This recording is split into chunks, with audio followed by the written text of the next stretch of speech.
Romanos capítulo 12, versículo 12. Desejamos a graça e a paz aos ouvintes da Rádio Palavra Acústica, que o Senhor possa continuar abençoando-os grandemente com essa palavra, onde diz assim, Romanos 12, 12, regozijai-vos na esperança, sede pacientes na tribulação e na oração perseverantes.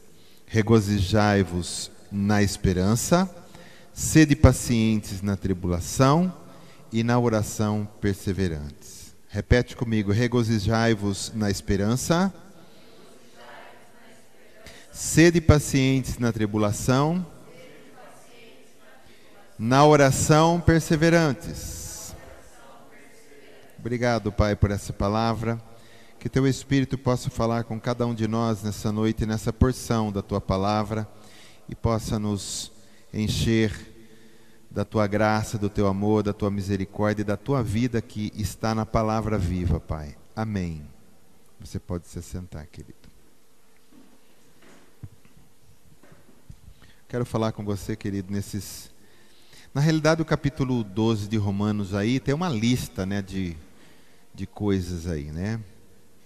Amar os inimigos, honrar uns aos outros. Mas o Senhor nos leva nessa noite e nós vamos meditar só nesses três aqui, tá? Eu quero começar com essa parte do versículo que diz assim: regozijai-vos na esperança.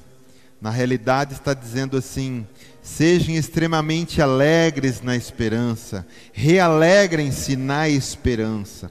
A esperança, ela traz alegria. Diz assim comigo, a esperança traz alegria. Por isso que diz, estejam extremamente alegres na esperança. Você espera no Senhor, sim ou não? Nós estamos sempre esperando. Mas quando a nossa esperança é no Senhor, a gente pode esperar com alegria. No Jó capítulo 19, versículo 25, a palavra do Senhor, Jó estava num momento difícil, né? Mas ele diz assim: porque eu sei que o meu Redentor vive e por fim se levantará sobre a terra. Ó, esse por fim é lá na frente, está falando de coisas que ele estava esperando, tá? Ele diz assim: eu sei que aquele que vai me resgatar, aquele que vai me redimir, ele vai se levantar sobre a terra. Para nós, já se levantou há mais de 2000 anos, que fala do Senhor Jesus Cristo, fala do Messias. Então você vê que no meio da tribulação, eu creio que houve uma alegria no espírito de Jó, porque ele começa a olhar lá na frente, ele começa a se alegrar por aquele que ia se levantar pelo seu Redentor no meio de uma luta, né? Depois, revestido esse meu corpo da minha pele, em minha carne, verei a Deus, ó, a esperança de novo, vê-lo-ei por mim mesmo. Amém, querido? Então a gente tem que se regozijar na esperança. Aonde que o crente acha alegria? Sempre na esperança. E a palavra do Senhor diz que o que é a nossa força? A alegria do Senhor é a nossa força. E nós podemos falar de dois homens, que é Josué e Calebe. Quando eles estavam no deserto com Moisés, eles tinham 40 anos cada um. E quando foi enviado os espias para espiar a terra prometida, que eram 12 espias, só Josué e Calebe vieram com uma fé no coração, com uma esperança no coração, né? De que a terra poderia ser conquistada, de que a terra poderia sim entrar o povo, mesmo que aqueles homens eram grandes, porque Deus era maior. Mas só que todo o povo, os 10 espias, fora Josué e Calebe, falaram negativamente, e todo o povo murmuraram. O que Deus fez? Fez com que eles rodeassem o deserto, ficassem andando por 40 anos até morrer aquela geração incrédula. Aí você soma 40 anos de Calebe e Josué com mais 40 que eles tiveram que ficar andando com o povo no deserto, eles já estavam com 80. Então pensa, queridos, você ficar 40 anos andando no deserto, você já tem 40 e fica mais 40 rodeando por causa do pecado dos outros. E você estava junto no povo, você rodear, e vai para cá, e desarma, e arma lá, e não sai, e não vai para lugar nenhum, a terra prometida estava lá. Só que Josué e Calebe tinham uma alegria no coração, e eles se regozijavam sabendo que um dia eles entrariam na terra prometida. O que animava naquele deserto, eles ficaram, Calebe e Josué ficaram rodeando, é ter no coração uma esperança que nós vamos entrar na terra prometida, porque o Senhor nos deu. E quando eles entram, na realidade Moisés, antes de morrer, passa a autoridade e a liderança para Josué. Josué estava com 80, agora você imagine alguém liderar guerra, conquistar terra com 80 anos. Mas querido, quando há esperança, o regozijo é na esperança. Nós temos força, e eles entraram, tá? Você vai ver que Calebe diz assim: dá-me aquele monte. E naquele monte tinha os gigantes, querido. Calebe foi lá e conquistou um monte para ele. Mas antes de chegar lá, eles conseguiram permanecer e conquistar a terra, porque se regozijavam no deserto na esperança, porque o Senhor fez a promessa. Querido, quem faz a promessa para você é Deus. A Bíblia, ela tem milhares de promessas. Milhares de promessas. E nenhuma delas Deus vai falhar. A maior promessa que Deus cumpriu foi há 2000 anos atrás, quando Ele enviou o seu único filho para morrer no nosso lugar. Deus nunca falhou e nunca falhará. E as promessas que Ele tem para nós, Ele vai cumprir. Por isso nós podemos nos regozijar no Senhor. Amém? O Hebreus 10, 23, que foi a palavra inclusive da semana passada, diz assim: aguardemos firmes a confissão da esperança, né? Sem vacilar, pois quem fez a promessa é fiel. Você não precisa vacilar, você pode se alegrar na esperança que Deus prometeu, Deus vai fazer. Claro, no tempo dele, mas que Ele não vai deixar de fazer, Ele não vai deixar de fazer. Por isso você pode se alegrar agora.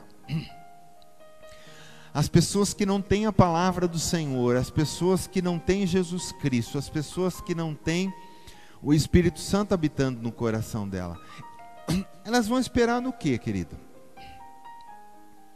Como será o amanhã? Ninguém sabe. Ele é incerto e obscuro para as pessoas que não têm Jesus Cristo. Mas se você tem Jesus, você tem tudo, e você tem a grande promessa. Você sabe que o amanhã não vai acabar ruim. Você sabe que tudo que, por mais que pareça tão ruim, como foi obscuro ao povo que estava escravo no Egito, e Moisés tira aquele povo, parecia que tudo estava obscuro, se depararam com o mar, mas Deus abriu o mar para ele, e Deus levou aquele povo até a terra prometida. Amém? Deus cumpriu, da parte de Deus, Deus sempre cumpriu as suas promessas. Por isso nós, o povo de Deus, podemos nos regozijar sempre. Por isso que Paulo dá um conselho aos crentes de Roma, e ele diz: regozijai-vos na esperança. Quando alguma coisa estiver errada com você, uma tristeza bater no teu coração, lembra das esperanças, começa a lembrar das promessas do Senhor. Puxa, tem uma palavra de lamentação que diz, deixa eu ver se, que está depois do livro de Jeremias. Deixa eu ver se eu encontro, querido. Jeremias está aqui. Deixa eu ver se eu acho ela. Puxa, que lá vida, não?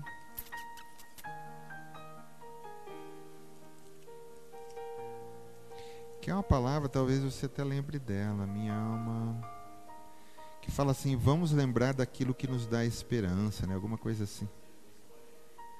Quero trazer à memória aquilo que me dá esperança. E é isso que regozija o nosso coração.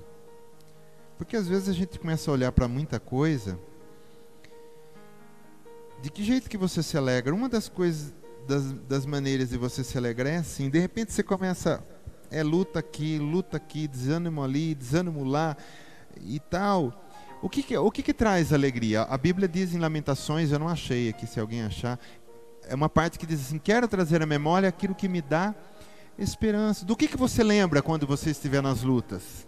Tem um céu, um lugar onde eu vou morar, onde a Bíblia diz que um dia vai acabar toda a luta, aonde não haverá morte, não haverá luto, não haverá dor, e Ele enxugará todas as minhas lágrimas. É isso que nos dá esperança, querido. É isso que é nesse regozijo que a gente espera. Amém? Porque se a gente for esperar daqui da terra, e se nós formos esperarmos das pessoas daqui, a gente vai ficar desanimado. Então, lembre das coisas que te dá esperança. Amém? Achou, Mir? Não, né? Lamentação 3. Lamentação 3. Não achou, né? 21. Ah, tá. Inclusive estava grifado, que eu estou batendo o olho direto e não li. Quero trazer à memória o que me pode dar esperança. Ó, o livro chama Lamentação, entendeu? E quero trazer à memória o que me dá esperança.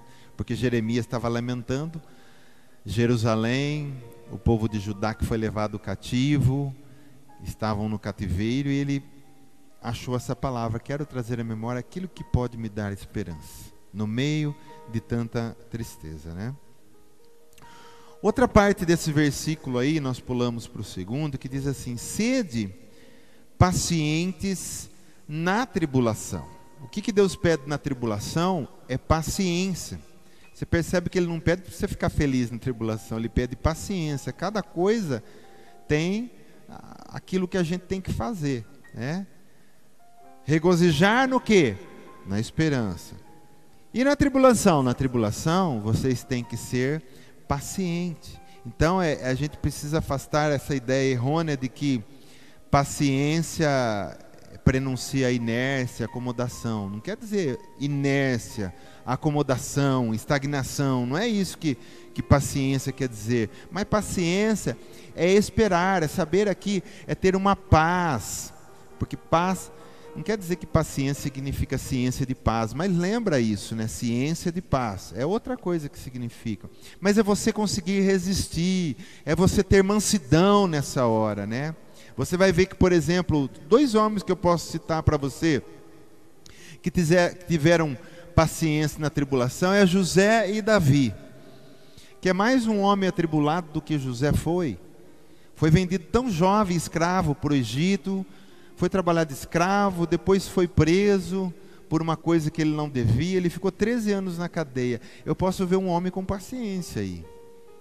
E isso, querido, porque ele conhecia o Deus Todo-Poderoso. E ele não poderia dizer: Senhor, o Senhor tem todo o poder, por que eu estou nessa cadeia aqui? Ó, já passou 1 ano, ó, já passou 2 anos, ó, tem alguma coisa errada. Querido, ele esperou com paciência no Senhor. Nessa tribulação da vida dele, que foi uma parte, ele teve paciência e mansidão. E aí, por ele ter paciência, ele foi colocado como o braço direito do faraó para governar todo o império egípcio que dominava o mundo da época.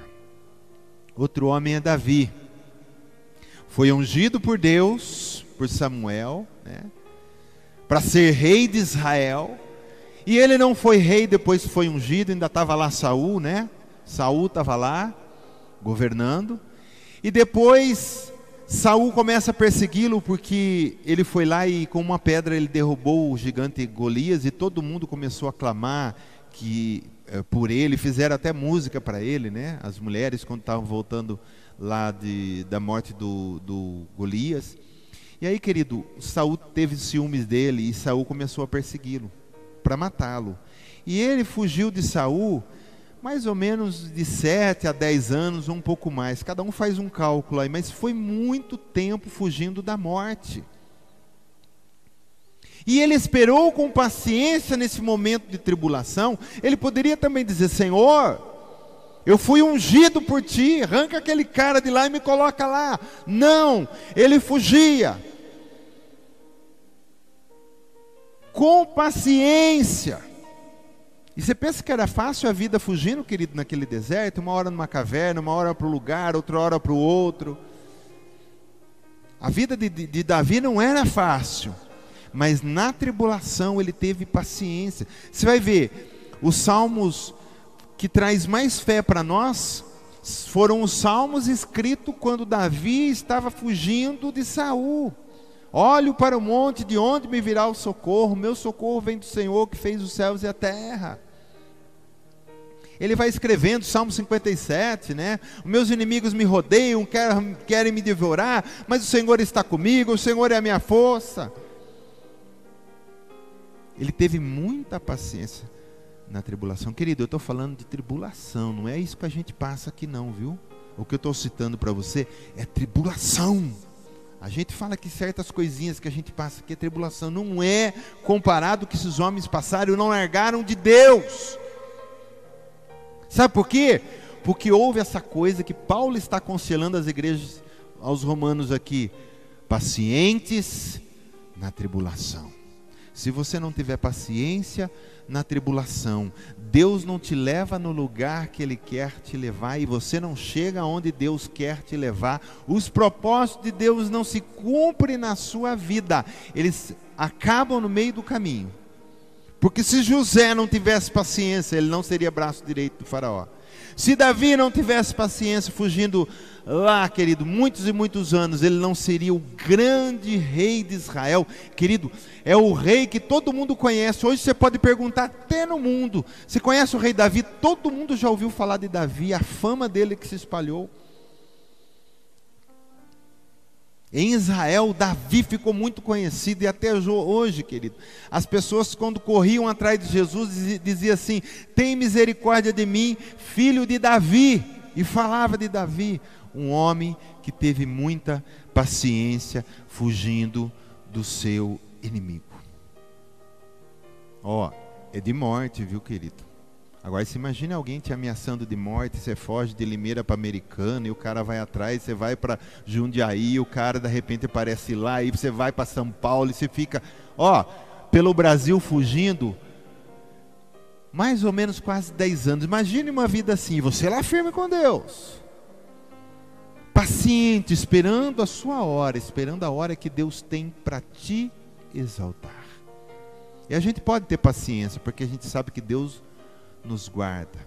A gente pode ter paciência, porque sabe que tudo que a gente suporta com Deus sempre tem um fruto de vitória no final. Amém? Glória a Deus por isso.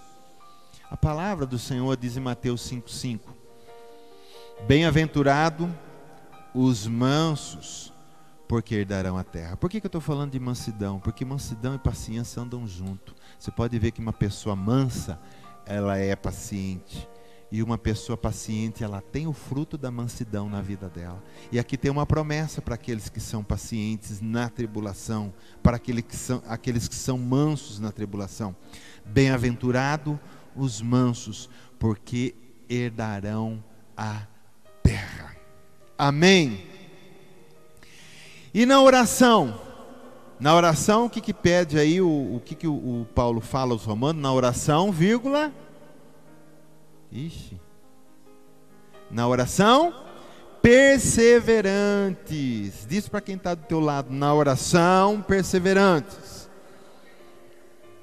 Amém?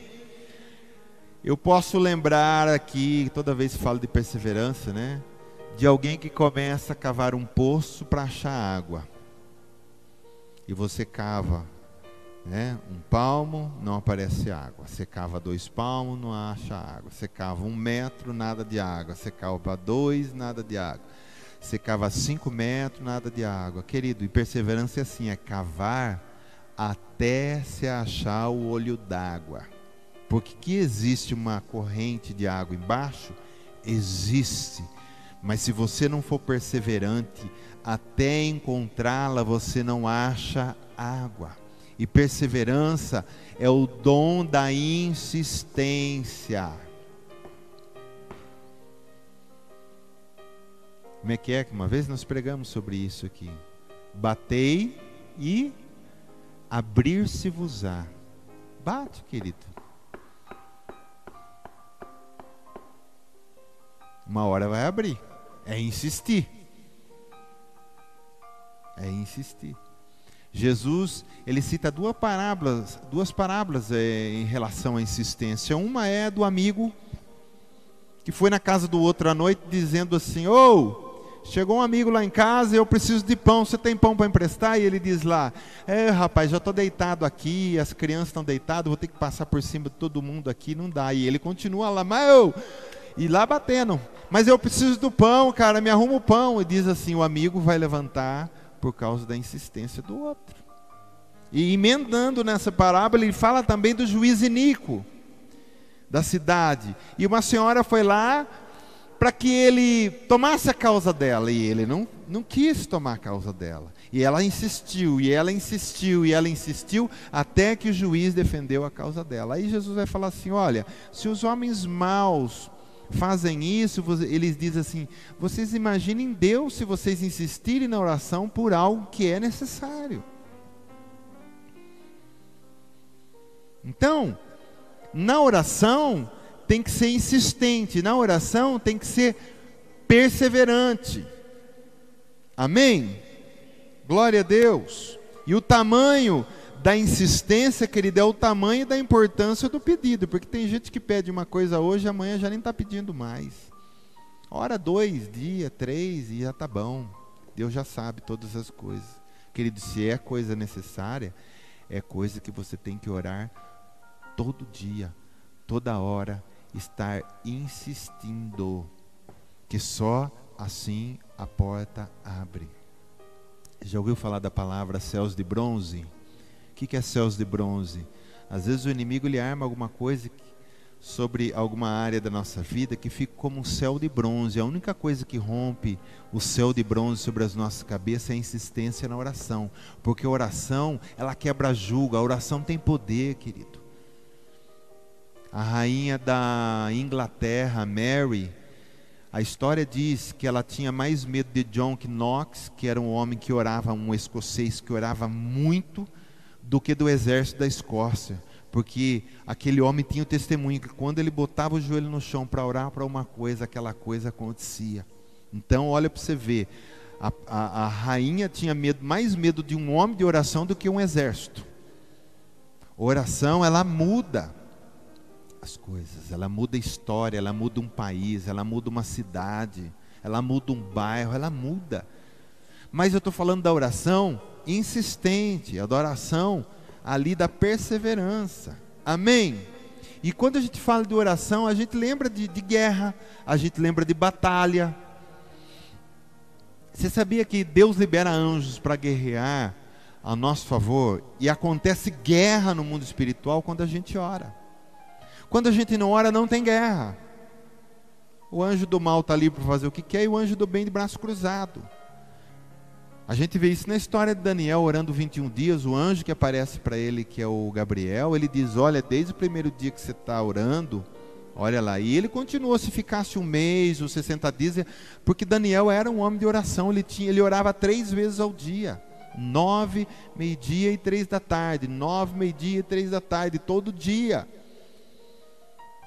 E o anjo diz: desde o primeiro dia que você está orando, Deus já ouviu a tua oração.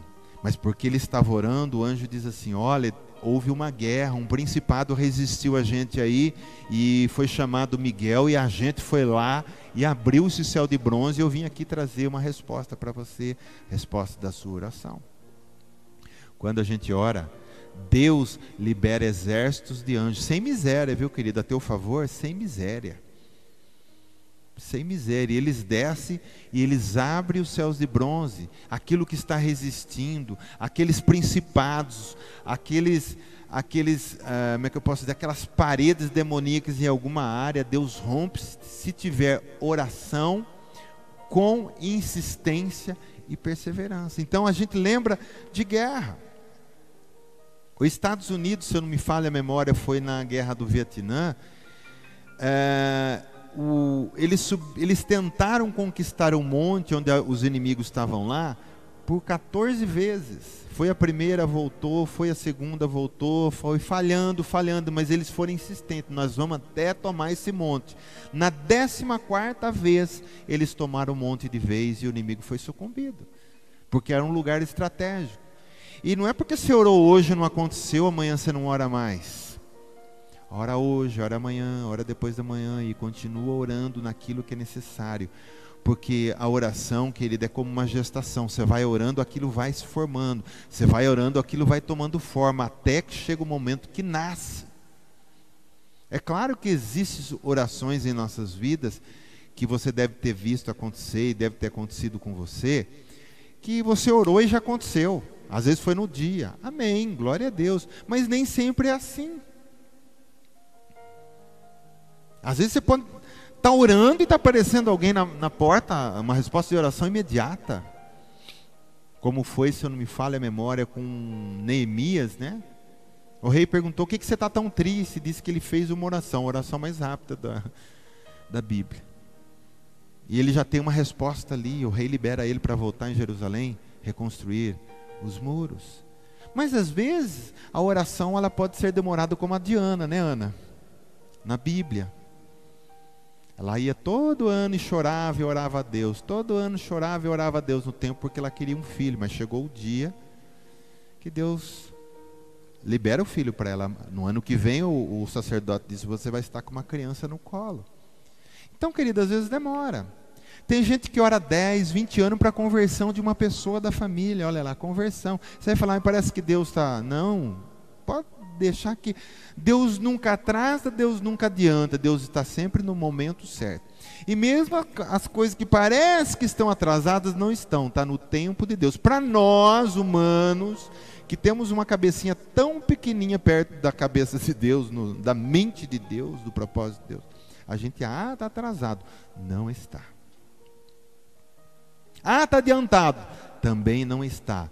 É na hora certa. Todo mundo achou que Jesus estava atrasado, por isso que o Lázaro morreu fazia 4 dias. E as irmãs de Lázaro falam: se o senhor estivesse aqui, o senhor atrasou. Não atrasou. Ele diz: isso é para a glória de Deus. Você sabia que muitos atrasos na nossa vida é para glorificar o nome de Jesus? Para todo mundo ver. Porque todo mundo vai falar. E Deus gosta às vezes que fala, viu, querido? Não se preocupa não com o seu nome, com a sua cara, com o seu, sei lá, com a sua índole. Está todo mundo falando, e você está orando.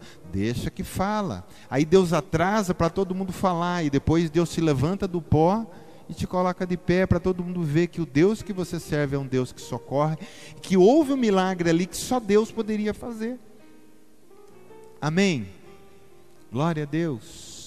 Oração é batalha. Então, anjos só guerreiam. Uma vez o pastor José Rodrigues, uma pregação que eu estava ouvindo dele, ele disse que estava no monte orando, e ele teve uma visão de um demônio lá, né? Com a forma de gorila. Não era essa visão, é uma outra. Tem 2 visões. A que eu quero falar é uma outra. Porque ele foi chamado para começar o seu trabalho missionário na Índia, que é um lugar muito difícil. E um dia orando, ele via que os demônios, eram muitos demônios que vinham contra ele. E ele começava a orar e orar em língua, e ele via que descia anjos do céu e começavam a guerrear enquanto ele estava orando. Quando ele parava para ver a visão, os anjos do céu iam embora e os demônios vinham. Ele começava a orar e ele entendia que aquela vitória só chegaria ao fim se ele continuasse orando até que os anjos completassem a guerra que estava acontecendo ali. Então a gente tem que entender que oração é batalha, com perseverança. E a gente tem que perseverar até ganhar. Porque, vamos falar assim, uma guerra se vence com várias batalhas. Para a gente não confundir batalha com guerra, não sei se vocês estão entendendo. Por exemplo, um país vai guerrear contra o outro, e às vezes são 10, 20, 30 batalhas que são armadas em vários lugares, em diversas datas, para concluir a vitória de uma guerra. Então não é porque você batalhou hoje que você já venceu. Às vezes não, você vai ter que ter uma batalha amanhã, uma outra estratégia depois da manhã, e assim vai, até que se conclui aquilo. A palavra de Romanos capítulo 15, versículo 30, que inclusive era a mesma carta que nós tivemos como base, diz assim: rogo-vos, pois, irmãos, por nosso Senhor Jesus Cristo, e também pelo amor do Espírito, olha o que ele diz aqui, que luteis juntamente comigo, na onde, querido? Nas orações a Deus a meu favor. E ele continua, porque Paulo está dizendo, eu tenho que ficar livre dos rebeldes judeus, porque eles estão fechando a porta para mim. Então ele pede para que lute com ele, mas lute de que jeito? Vão pegar a espada e vão comigo lá matar esses caras? Não, vamos lutar comigo nas orações. Por isso que estou dizendo que oração é guerra, oração é batalha, oração é luta. E a gente vence o nosso inimigo espiritual e enfraquece ele, é quando a gente ora. O diabo não tem medo, querido, de igreja grande, o diabo não tem medo de barulho, o diabo tem medo de oração da fé. Essa diz lá na carta de João, meu pai, essa é lembra eu aí, essa é a fé que vence o mundo, a nossa fé. Não, essa é, eu vou achar, eu esqueci a palavra. Essa é o que, gente? Essa é a vitória que vence o mundo, a nossa fé. Lembrei, a nossa fé é uma oração de fé insistente. Essa é a vitória que vence o mundo. Que a gente vai vencer, a gente vai, mas depende como que a gente vai lutar. É com insistência, é com perseverança, é com fé. A gente vai para cima e vai até concluir, ou a gente vai um pedaço e vai falar, tá bom, vamos voltar. Então, se a gente se empenha para começar uma coisa, a gente tem que ir até o fim. Amém? Aí não depende de Deus. Muitas vezes a gente culpa a Deus. Muitas vezes a gente culpa o irmão que estava orando e não deu certo. O irmão acha que não tem. Ou às vezes culpa o pastor, culpa a igreja, culpa, sei lá. A gente gosta de achar culpa em todo mundo, mas a culpa sempre é em nós mesmos. Porque a gente começa uma coisa em oração, a gente não termina ela. A gente não termina ela. Eu não sei se isso tem muitas pessoas que têm esse defeito, né, de começar qualquer coisa e nunca terminar. Começa um curso, não termina, faz uma coisa, não termina. E com Deus não é assim, querido. Então a culpa nunca vai ser de Deus. Se você começou e não terminou até que se conclui, então a falha foi sua, não foi de Deus. Às vezes, para certas coisas, a gente vai ter que orar 30 vezes, 40 vezes, 50 vezes, 100 vezes, sei lá. E se você não chegar até aquele tanto que precisa, não tem vitória. Amém? Então, concluindo, querido,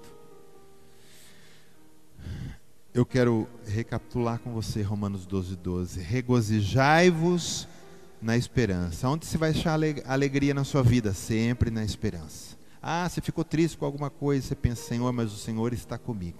O Senhor é a minha vitória. O Senhor vai me levar para o céu. Eu estarei contigo para sempre. Ah, Senhor, tudo vai acabar bem. É a esperança. Sede pacientes na tribulação. Na tribulação, se não houver paciência e mansidão, você não consegue passá-la. Então tem que ter muita paciência. Sabia que uma coisa que o diabo tem é paciência? Por incrível que pareça. Ele não tem pressa não, querido. Ele rodeia. Ele fica lá, ó, até ele achar uma brecha. Pensa que ele desiste assim, vou embora. E ele tem paciência. Por que os filhos de Deus não podem ter? E isso é um fruto do Espírito. E se é do Espírito, não é seu. Deixa o Espírito frutificar isso na sua vida. E na oração, perseverantes. Glória a Deus. Vocês entenderam o recado do Senhor nessa noite? Amém. Vamos nos colocar em pé, queridos.